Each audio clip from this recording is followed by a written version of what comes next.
Hi everyone, welcome to week 41 of A Grid Design Every Week. This week I have a really fun and exciting design to share with you. It's called the Slingshot Design and I found it on Pinterest and it's by Esther Frenzel. She's got some really great information. If you want to check out her website, I wrote it down because I always get it mixed up.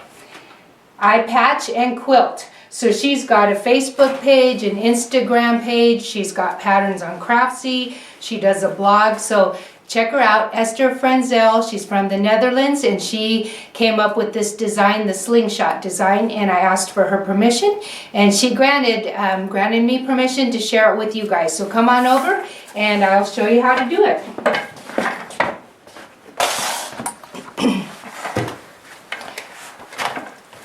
Alright, so this can be done on pretty much any grid, horizontal, vertical. I'm going to do it on the 1-inch grid so you guys can see it a little bit better. It can be done on a half-inch grid, but I think it's better. I think it's a showier design. So we're going to work on this horizontal, vertical 1-inch grid. I've already outlined our little area. I find that that's helpful to give yourself those parameters. So we're going to start, I'm just going to start up here and travel. I'm going to do all the rows in one direction first.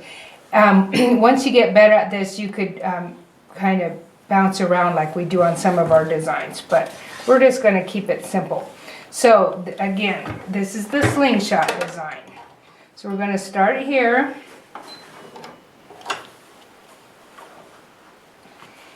And we're going to work towards the middle of that block. So we're going to do a soft S shape into the middle and do this little circle. Then we're going to stop. Let me get rid of these threads. We're going to stop and go out and come out like that. So you see we went in one way and came out the other. Now I'm going to go ahead and travel over and do another diagonal row. So once you get that first row, we're just going to do every row exactly the same. So this one's going to come down to the middle, do a circle, stop, travel back, and go to that point. Now we're going into our next block.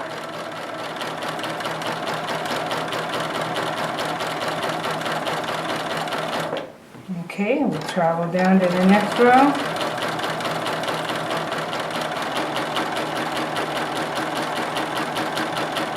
So let me point out something. The reason I stop and go back the other way is because it's going to get me going the proper direction to make that slingshot kind of design. If I just keep doing the circle, I'll probably get confused and go out the wrong way. So if I come back around that circle, it's got me going in the proper direction. So your circles, you know, they're not going to be perfectly in the center of your block or exactly the same every time. Just strive for consistency.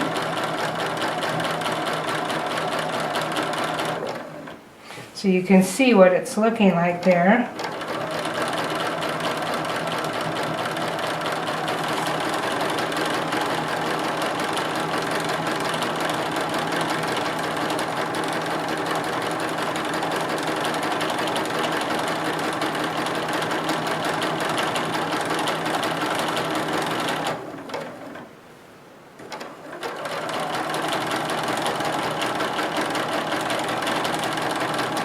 I'm using silk thread as I normally do, but I did this on a quilt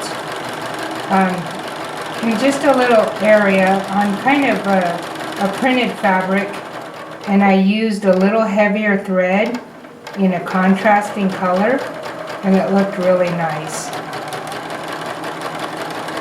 So that's just going to be something you'll need to determine what thread will look best for the area of the quilt you're working in.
few more rows going this direction, and then we get to start the other way.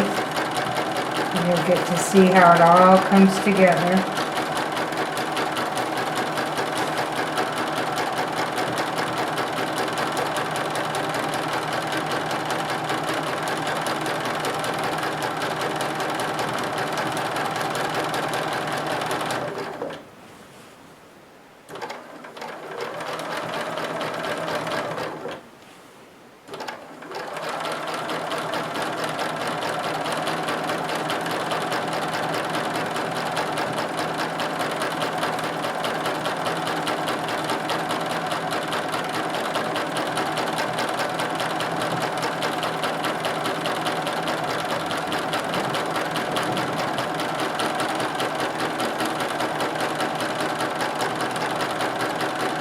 Alright, so now we are ready to go the other direction.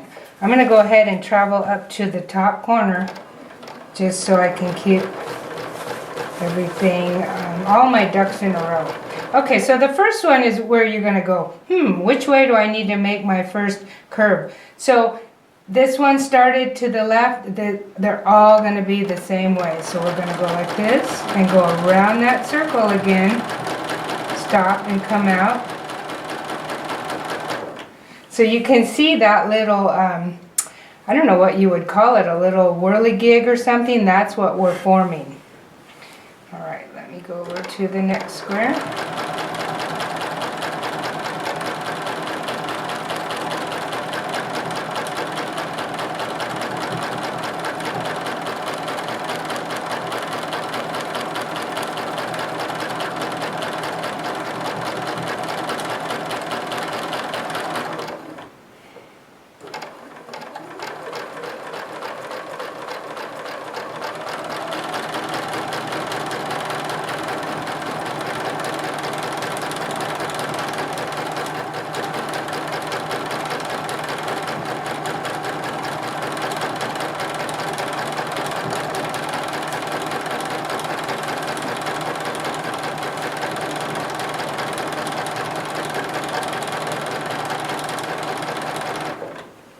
You can see how that's coming together now.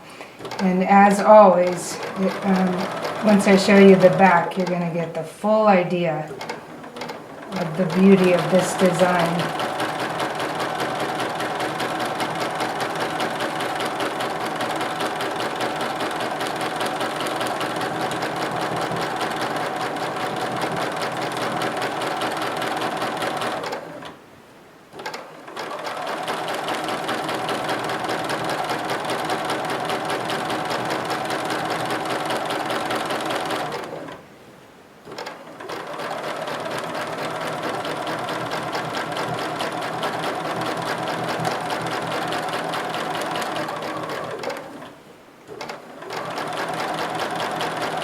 I realize some of my YouTube videos are kind of long. I've often struggled with whether I should shorten them up, but I want you to get the full effect of these. I don't just want to do a partial design. I want you to see the whole thing when it's done. And I've had a few people comment that they are grateful that I don't shorten these up. Just because, as you realize, I'm always talking while I'm quilting, and sometimes I actually make little points that are helpful to people that actually make it stick in their head. So bear with me.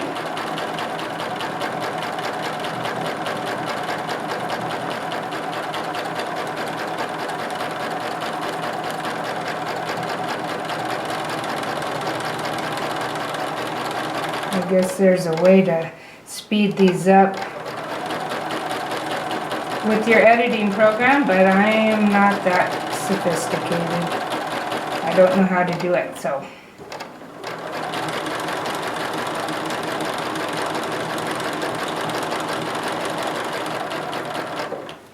The only thing I could do is sew faster, and you know me, I'm not a fast sewer.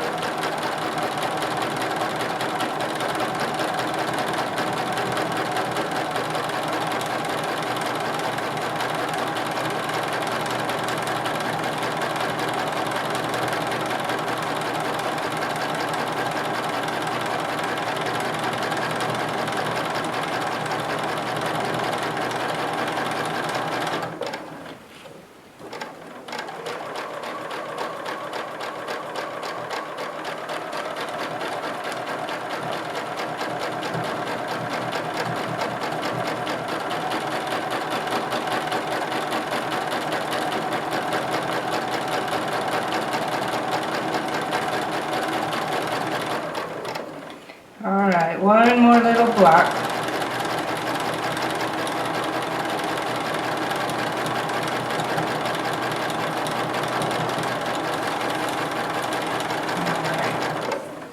Let's have a look at that. Okay, there it is. That was quite a large area, so you're going to get to really see how it looked. You cut the threads off, and then we'll flip it over. So there it is with the grid lines. You see how it all works together, and then voila, there it is. So I just think that is a very cool grid-based quilting design, and thanks again to Esther Frenzel for sharing that with all of us. Check out her website, I Patch and Quilt.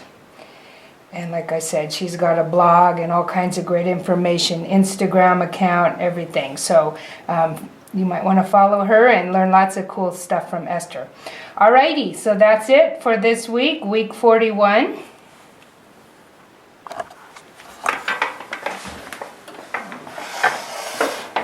Alright, that was a good one. Alright, so thanks for joining me. Don't forget, I have a wonderful DVD out there. It's called 30 Tips and Tricks for Better Machine Quilting. These are 30 things that I've learned over my 26 years of quilting on a domestic home sewing machine that people are frustrated with, that they struggle with, and these are simple solutions to common problems, and there's tons of information. So it's only available now on DVD. The online version has expired, but you can get it at my website, quintessentialquilting.com, and hope you'll check that out. All right, I'll see you next week for another grid-based quilting design. Thanks, bye.